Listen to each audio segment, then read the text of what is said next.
The Golden Boy, Real Guide to Treasures. Ang ating episode ngayon mga katiyats ay tungkol sa mga treasure na napaloob sa mga malalaking bato, treasures sa rivers at treasures sa waterfalls.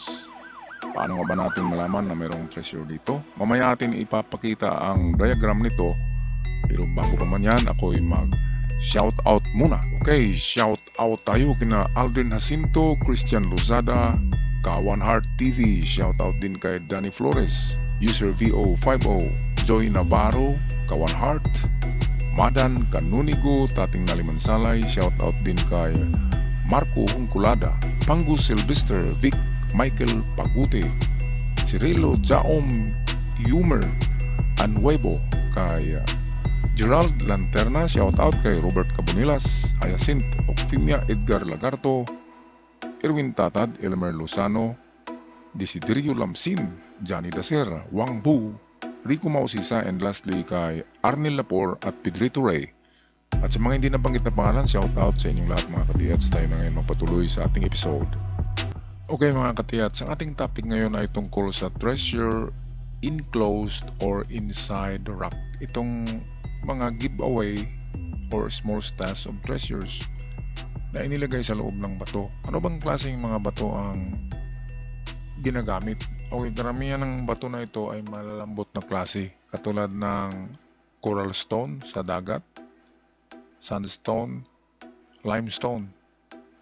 Karamihan ito ay situated sa mga tabing dagat.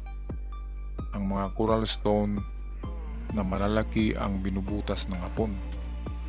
Okay, katulad na lamang ito, sabihin natin ito ay coral stone. Ayan, tinanggal nila itong ibabaw na portion at saka nilagay ang treasure box or gold bars, and then binahusan ng semento. Ang kakaiba dyan kasi ang kulay ng semento ay kasing kulay rin ng coral stone. Meron silang panghalo dyan na kung tingnan natin ay ang texture ng semento ay parang coral stone pa rin tingnan. Kaya hindi yan mahalata na semento pala at merong laman ng bato. Okay, kaya kailangan natin ng mga mata na mapanuri. Alam natin ng mga signs and symbols na meron ng bato. Ngayon, ano ba ang mga signs na tingnan natin sa bato na merong treasure enclosed in rock? Okay, ang tingnan natin ay itong mga lamat or sa Bisaya yung liki. Merong lamat yan na nagaganyan. Okay, yan, makikita natin ang joint ng semento. Itong baba, ito yung coral stone. Ang itaas nito na parte, ito ang semento. Kaya sa joint niyan dito kung saan nag-blend yung semento at bato ay merong ano yan, makikita na fine line or manipis na linya na nag-joint sa kanila. Okay, so yung liki or lamat. Ngayon, punta tayo sa mga signs na minarka nila sa mga bato. Okay, so ito, pinaka-common ito na sign. Halimbawa itong bato at merong ganyan na klase na C, ganyan. Yung hindi siya half moon, halos circle siya na C, ganyan. Yan na C ay siguradong treasure enclosed in the rock. Okay, so yan, ang item niyan ay nasa gitna dito banda.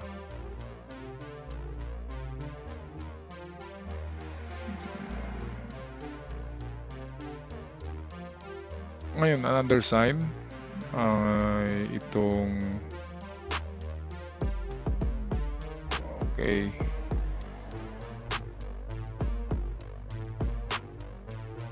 ito bali yung joint niya, and then sa gitna pa rin ng item, and then ang kanyang sign ay ang baliktad na C na ganyan, and then may guhit sa gitna na ganyan. Iba yung ganyan, iba ito na klaseng E. Itong dito, letter C talaga yan na nilagyan ng ganyan. So, treasure inside the rock ang kahulugan niya. Ito rin, ang pagganap sa ganitong marka, pag makakita kayo nito, flag ng Japan, rectangle na may ganyan. Ang paghanap niyan ay nasa west. Dito yan ang item. Kaya ito na banda ang pukpukin nyo ng maso. At kung maguluhan kayo, pukpukin nyo rin itong kabila. Baka nandito sa east. Pero sa mga nakuha ay nasa west. Okay, patuloy tayo sa iba pang treasure enclosed in the rock signs. Ito yung C na palagi kong sinasabi na nakataob, ganyan. Treasure inside the rock. Nasa gitna ang item ng bato. Okay, patuloy pa tayo. Mga treasure inside the rock marker. Ito yung C na parang letter E. Nagaganyan.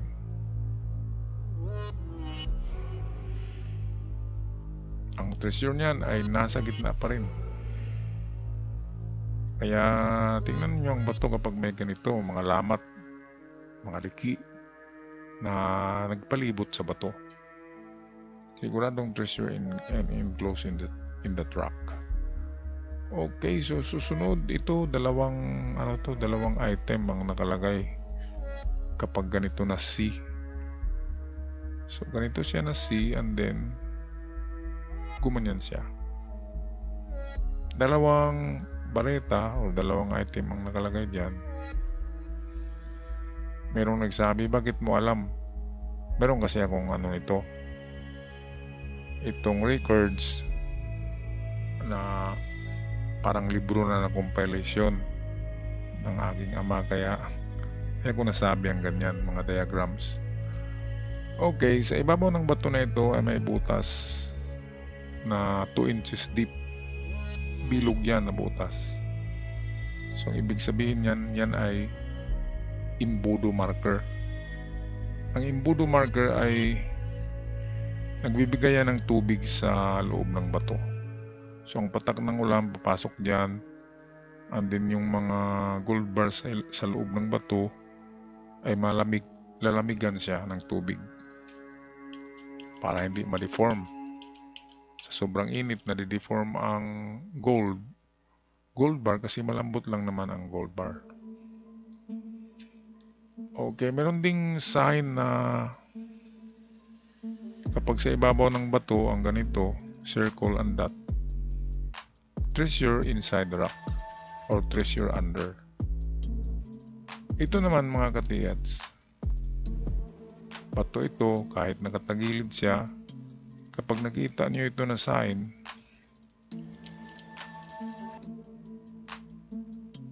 ito, treasure inside or treasure in the center of the rock or treasure below in the center. So kung ganito ang bato, lupa itong dito, pwedeng ang treasure ay nasa loob ng bato, pero pwede rin na nasa below the ground, pero sentro siya sa bato, nasa baba ng bato. Okay, meron ding nakuhang treasure inside the rock na sa ibabaw ng bato ay merong nakalagay na triangle. Ang triangle na ito ay malalim ang pagkagawa, nasa 1 inch ang pag-carve sa kanya, at hindi siya yung linya lang na nakaganyan. Solid na tinanggal lahat, ganyan. Na klaseng triangle yan. Ibig sabihin niya, treasure inside the rock. At kapag ang bato na nilagyan niyang triangle ay napakalaki, kapag dito nilagay ang triangle sign, ang item ay wala sa harapan, wala dito, wala sa loob ng bato, pero nasa likuran ng bato, pero nasa inside the rock pa rin, pero nasa likod. Ang item yan ay merong nakakuha ng ganyan sa Jilan. Jilan Province, Sarangani. Okay, patuloy tayo sa ang pangalawang topic natin ay sa video ito ay treasures in the river. Paano nga ba hanapin sa mga sapa o river? Sandali lang. Okay mga katiyats, ngayon treasure in the river naman tayo. Paano nga ba natin mahanap ang mga treasure in the river? Kapag mahaba ang river ay mahirap talaga maghanap dyan. At kapag nakakita tayo ng marker sa river ay merong maitutulong ang hugis ng river or ng sapa. Katulad na lamang nito, umpisahan natin. Kapag may river na zigzag,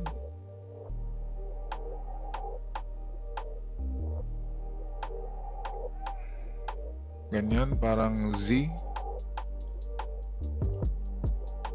ang paghanap sa kanya ay nasa elbow dito. Halimbawa, meron kayong marker na nakita diyan na malaking bato na malapit diyan sa siko or elbow. Most probably ang paghanap niyan ay nasa dalawang elbow. Okay, kung wala dito ay dito. So sa mga elbow yan kapag Z. Okay, ito naman, itong L river, nagaganyan ang hugis ng sapa, naka letter L. Ang paghanap niyan ay una ay dito na portion, at kapag wala diyan ay dito naman. Nasa elbow siya palagi.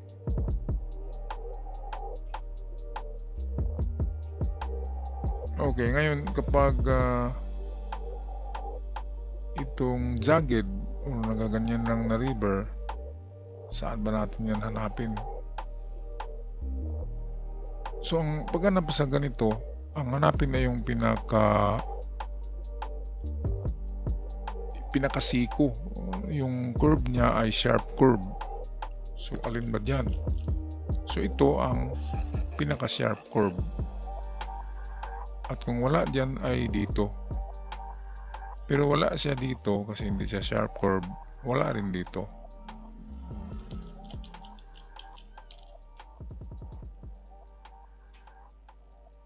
Okay, patuloy tayo. Ito'y ano naman, cross shape. Minsan merong ganito, merong crossing na river. Merong river na nagku-cross. So ang paghanap niyan ay bandang east na elbow. Yan, corner na bandang east. Wag sa west, wala dito. So nasa kaliwa siya ng river. Okay, itong pinakamaganda, itong susunod. Kasi very common na meron talagang nagway na mga river. Saan ba yan nahanapin? Parang tirador kasi yan. Ang pinakamagandang hanapan dyan ay ito na portion. And then kung wala dyan ay sa kaliwa pa rin na siko na nakaharap sa east. Panghuli ay itong T river. Ganyan siya.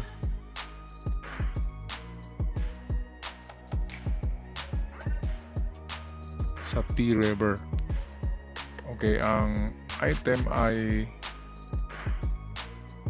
nasa east corner. So dito siya. At kung wala diyan ay sa west. So yan lang choices diyan. Baka magtaka kayo na ano yan na ganyan lang yan ha. Bakit may T ba daw na river na ganyan lang? Hindi yan ang totoong ano niyan, anyo. Yan ay mahaba yan, ganyan yan. Ito rin ganun. Pero itong dito nga lang, ito na portion ay wala nang dumadaloy dyan. Lupa na ito. Kaya ganyan siya, parang T. Pinuto lang natin.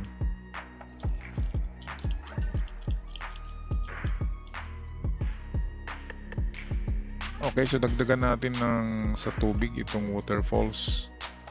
Treasures. Ganito yan. Ito yung falls. Ito yung tubig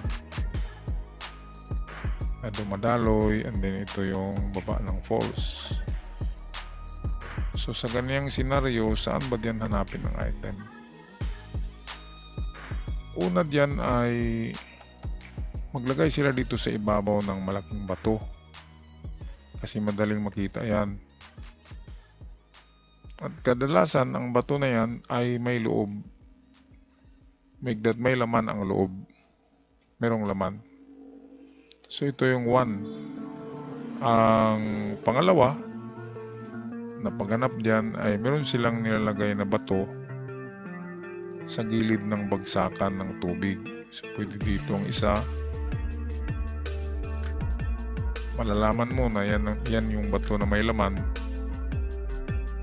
kasi merong mga marka yan, merong mga karakter na makikita. Kaya ito ang pangalawang tingnan, ang mga bato dyan sa falls. Ngayon ang pangatlong paghanap niyan, alam nyo na ito, sa likod ng waterfalls, sa loob ng lupa. Meron diyang ginawa sila na maliit na kuweba or tunnel na sadyang ginawa. Hindi makikita kasi nandito yung waterfalls, nakatabing parang nakakurtina. Pero kapag ganito na nasa likod ng waterfalls ay mahirap talaga yan kasi nilalagyan niya ng mga bato, tinagkipan. Nung ginawa nila yan ay ang tubig ay dinituro nila muna yan doon sa unahan at walang waterfalls dito nang hinukay nila ito na portion. Ngayon after na nasemento na dyan, nalagyan na ng takip, at sa kanila ibinalik ang tubig sa kanyang daluyan. Kaya natatabunan ng tubig ang entrance of tunnel at hindi nakikita. Ganyan kagaling ang mga Hapon kapag magbaon. At ang mga treasures in the river ay hindi siya malalim kasi ang ibinaon nila dyan ay concrete box na pinalaman sa loob ang ginto. Kailangan talaga konkretong lalagyan kapag river or creek para hindi magkawatak-watak ang mga gold bars. Okay, so ito lang ang aking topic ngayon muna katiyats. Ang mga river and waterfall treasures, kasama na rin yung treasure enclosed in the rock. At ako'y magpaalam na. Maraming salamat sa inyong pagsubaybay at ingat kayong lahat yan.